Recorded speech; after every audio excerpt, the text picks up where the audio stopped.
இந்த படத்தில் நான் ஒருத்தன் தான் வீட்டுக்கு போயிட்டு வரேன். பிகாஸ் எல்லாருமே அவங்களோட ஃபேமிலியை விட்டுட்டு அந்த ஆஃபீஸ்லேயே தங்கி அந்த ஆஃபீஸ்லேயே இந்த படத்துக்காக ஃபுல்லாக ஒர்க் பண்ணிட்டு இருக்காங்க.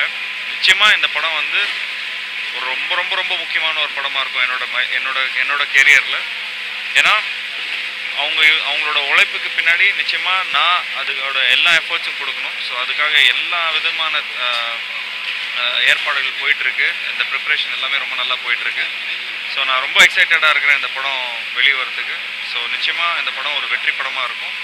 So thank you so much. Thanks a lot. Hi, I'm Pooja Hegde. This is my first film, and which is Moga Modi, produced by UTV. And I'm looking forward for this movie because I play a very fun-loving, bubbly girl who inspires the actor, Jeeva, to change. So it's going to be a great movie. You all should all go and watch it. Thank you.